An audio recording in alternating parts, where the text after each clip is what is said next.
From KTVN, this is 2 News Nevada, Morning Edition.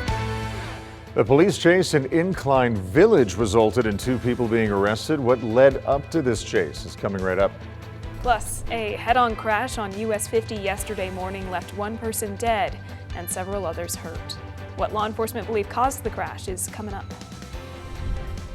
Good morning. Happy Friday, everybody, and thank you for starting your day with us. I'm Kyle Louder. And I'm Faith Justice. So glad to be with you.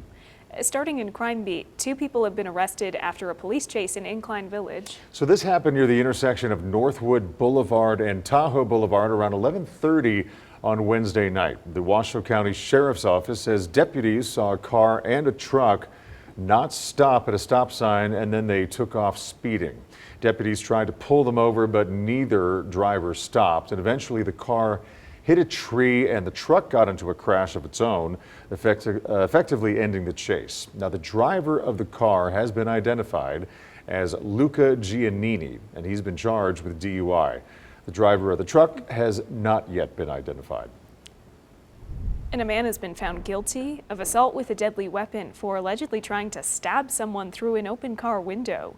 The Washoe County District Attorney's Office says while driving on Neal Road in Reno, 62-year-old James Sparrow started yelling at the victim, who was in a separate car. Sparrow then started following him and eventually drove into oncoming traffic to cut him off, forcing him to stop. That's when he got out of his car and tried to stab the man. He's facing up to 6 years in prison. Sentencing is set for May 21st. In a developing story here, a person is dead and 3 others are hurt after a head-on crash on US 50. Nevada State Police say it all happened around 6 o'clock yesterday morning near Glenbrook. Troopers say a truck crossed over to the other side of the road, hitting the car head-on.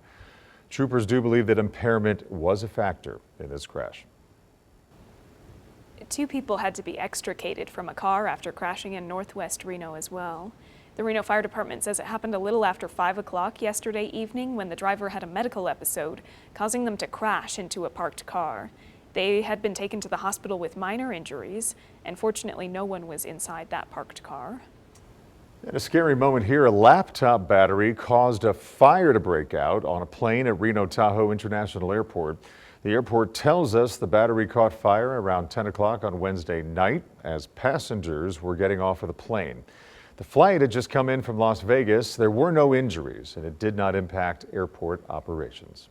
It's shifting gears here. Sounds like it's going to be an enjoyable start to your spring this weekend, but first we got to get through today. Yes, exactly. A little cold, as you might see. Let's check in with Chief Meteorologist Chris Larson this morning. Good morning, Chris.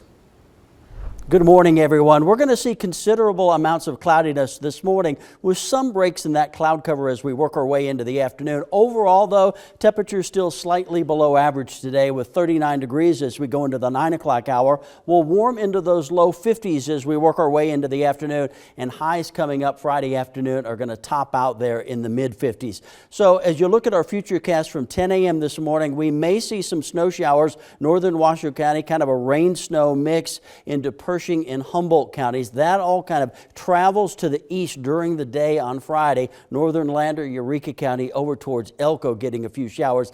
Not impossible that we get a shower here in the Reno area, but the better chances are going to be well up to our north as we work our way into Friday afternoon and evening. High temperature wise today, we've got mid 40s for the Lake Tahoe Basin, about 57 in the Reno area, mid 50s for Carson City. Winds will also pick up through the morning into the afternoon just a bit, not terribly strong today, but by late in the afternoon into the early evening hours, we may see some winds gusting in that range of 15 to 25 miles an hour for your Friday afternoon and evening. But look at our temperature trend here, warming up nicely into the day on Sunday. We're going to see high pressure building, more sunshine, and then we warm nicely into the mid 70s coming up on Monday afternoon, and certainly some areas may top out in the low 80s coming up by Tuesday. We're talking about 78 degrees here in Reno. I'll have a complete look at your forecast and your 7-day coming up here in just a couple of minutes. Sounds good. Chris, thank you.